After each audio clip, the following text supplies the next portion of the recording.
love you. Thank you very much. Good afternoon, everyone. Thank you, Nelson County Dems, for hosting this particular event. What a crowd, what a crowd. I am excited to be here, and thank you for your patience. This politicking thing is no joke. It is no joke. Crisscrossing the district, you know, multiple events in a day, but thank you for your patience. Just to kind of expand on this idea about the size of the district, it's 11,000 square miles.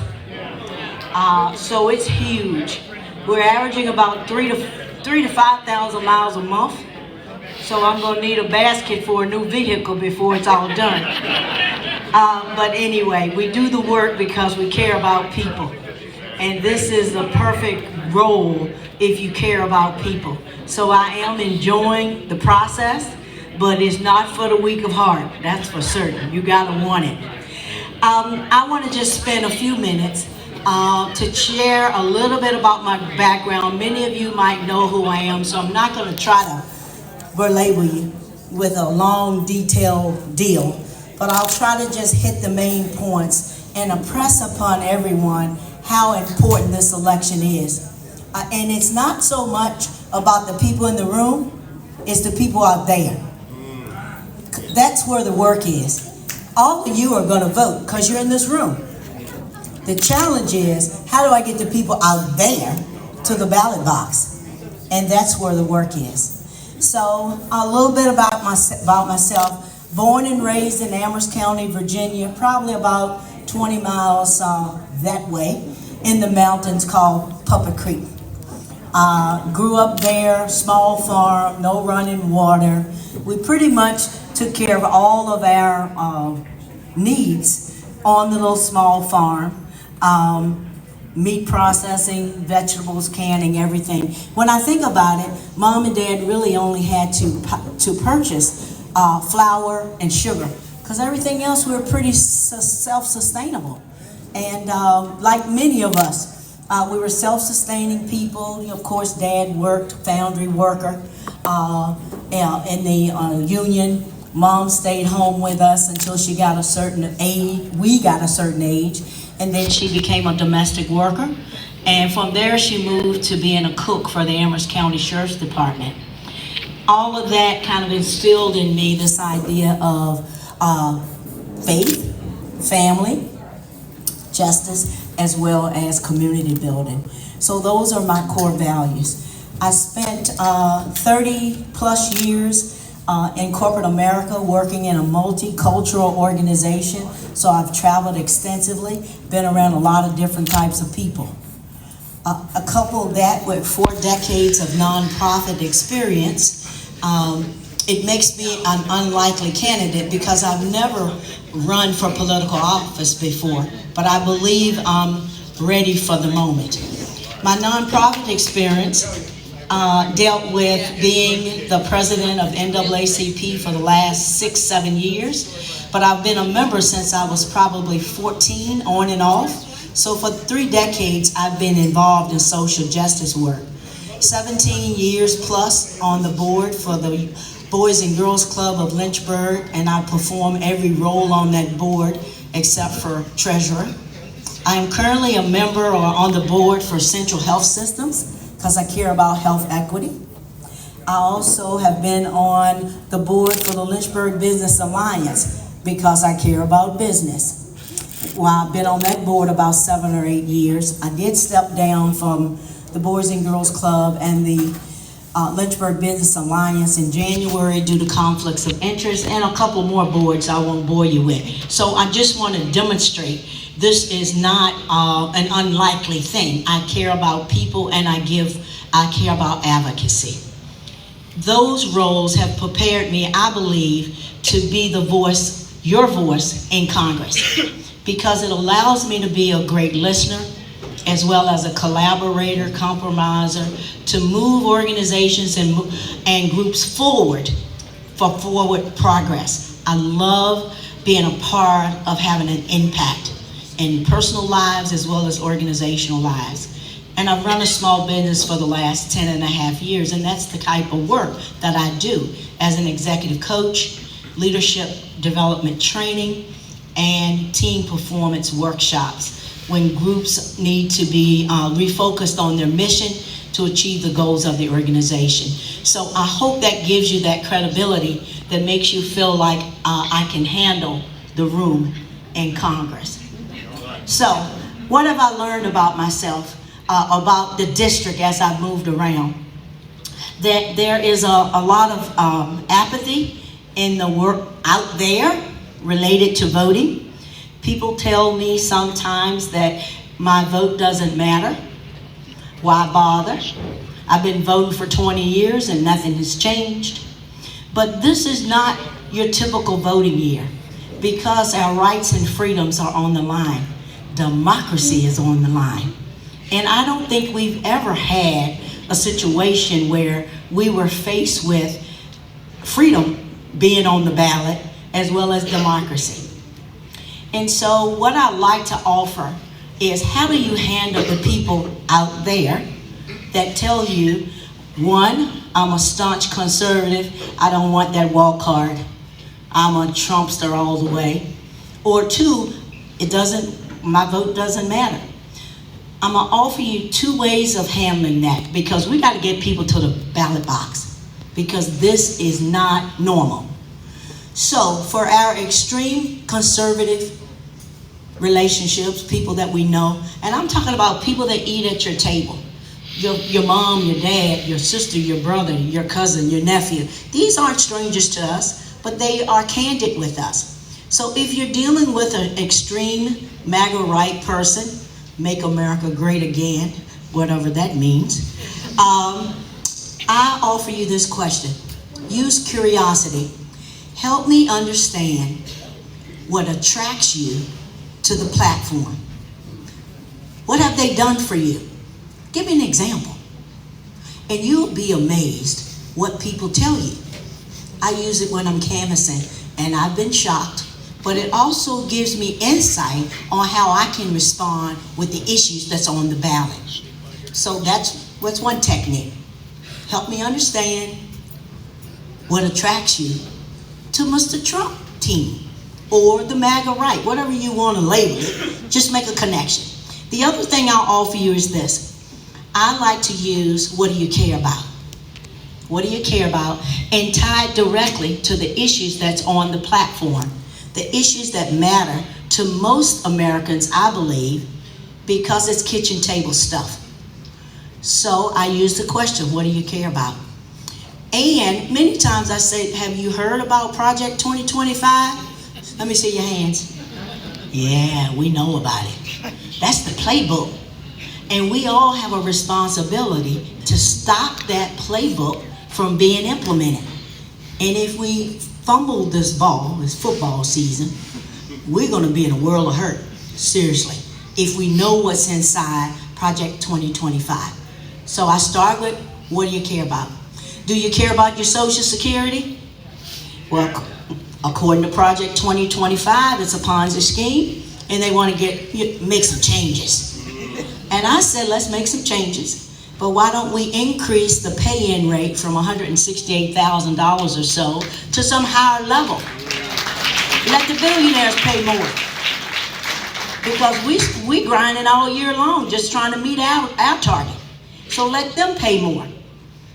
Do you care about your health, Affordable Care Act, your health insurance, Medicaid, Medicare?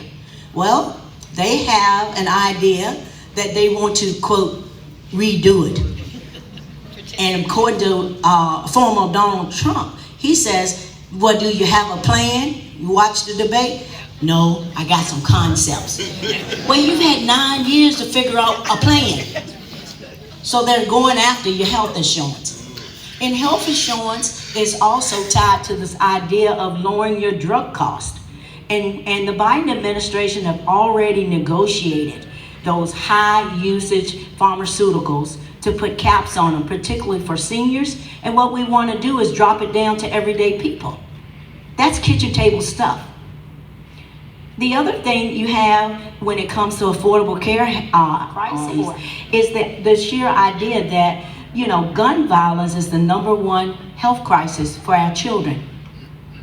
So it is now a health crisis. We've got to figure out a way to address it. I'm all for guns. Don't leave here thinking she's going to come get my gun. That is not the issue. But we got to figure out a way, common sense, to handle and address this gun violence. And I'm sure it's a mix of solutions, but we got to do something, and we got to do more. The other thing, do you care about climate change? Well, according to the Project 2025, they want to disband EPA. That's the Environmental Protection Act. They've already started with our stacked Supreme Court. They've decided they gave Chevron permission to self-audit themselves. So the crack is in the door, and they want to get rid of it. And finally, the one that's near and dear to me, the next two, of course we care about our reproductive rights, and we will codify Roe versus Wade again. Because that's all about freedom of choice. It's all about freedom of choice, and that issue is tied up, believe it or not, with our freedom of religion. There's something going on in that MAGA crowd that basically kind of judge a person and through the filter of good and bad morality. I think the Constitution says you separate church and state. So I am all for full women's reproductive health that includes abortion. And you know why? Because it's a freedom of choice, simply, and it's health care. We've got women bleeding out in their bathrooms, sitting in the cars with their husbands and significant others, waiting to get septic before doctors will help them. Women having miscarriages and toilet bowls because the doctors will not help them. This is America. This ain't about heaven and hell. This is about health care. And we've got to have the right to choose. Let me deal with going to hell. You deal with it. It's not about religion. It's two separate things that's tied to freedom of choice. So I'm strong about that. And the last thing is this. Do you care about quality education? Yes. My vision, based on the work that I've done through my own small business as well as the Lynchburg Business Alliance, is simple. We have 60% of young people graduating every May with a diploma and no career technical skill. We got to change that. We're doing a disservice to our young people. Only 40% of our children will go to college. That's a 4-year school or 2-year school or the military. So what are we doing with the 60%? We've got to create and reimagine education in such a way that 60% of children right now that leave high school with a diploma will actually have a career technical skill that is the diploma. Because what we're doing is we're setting our children up to be depressed, have anxiety about their future, and we owe them the dignity of work, just like we had it. And that takes a difficult conversation and a whole lot of heavy lifting, but it's worth it because it's our children on the line. What I've heard through the district, young people are afraid of gun violence at school. If I go to school, will I make it home? We just had an incident last week, a shooting in schools. They worry that, well, my goodness, if these adults can't even maintain rights, civil rights, the right to make choices, then what are they going to take away from me? Will I be able to love and marry who I want to? What's on the chopping block next? And finally, the idea of affordability. Will I be able to afford a home? We have a housing crisis. We got to come up with some solutions to fix this thing. Will I be able to afford a car, to be independent, to have the dignity of work? We owe that to our children. So those are the things that I want to advocate, that I've heard, believe, and also will lift up District 5, a future that deals with opportunity and not no help, no hope. So how do we do this? I want to activate all of you. I wear this butterfly for a reason.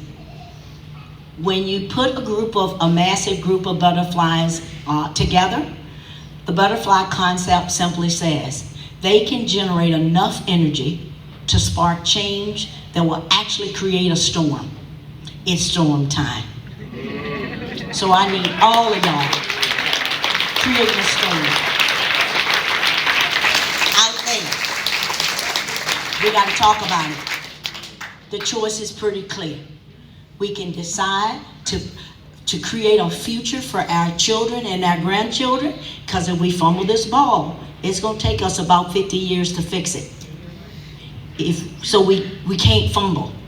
Create a future for our children and our grandchildren that moves us forward, protects democracy, advances justice, and restores hope and opportunity and economic growth to the entire District 5? Or do we allow Project 2025 to be implemented and they roll us back? We're not going back, because we're going to do this work. And I don't even know how far back they want to take us. Is it 1860, 1950, 1960? It feels a lot like 1960 to me. We're fighting for the exact same things, and we are not going back. Let's be butterflies and make it happen. I ask for your vote. Early voting, September 20th. Thank you. Let me know. I can start out each discussion with Gloria. Okay? So folks, take a look at your tables. Please, if I can have your attention. Take a look on your tables. You'll see a sheet of paper. And on that sheet of paper, you'll see a song, I'm Just Wild About Harris. You see it? Okay, I'm going to sing it first, and then I'm going to have you come in with me. Okay? I'm just wild about Harris, and Harris is wild about me. I'm just wild about Kamala, her vision looks brighter to me. She's tough, she's strong, and she's a fighter. She'll make our country better for all. Oh, I'm just wild about Kamala Harris and Timothy Walls. Ready? I'm just wild about Harris, and Harris is wild about me. I'm just wild about Kamala, her vision looks brighter to me. She's tough, she's strong, she's a fighter. She'll make our country better for all. Oh, I'm just wild about Kamala Harris and Timothy Walls. Kamala Harris and Timothy Walls.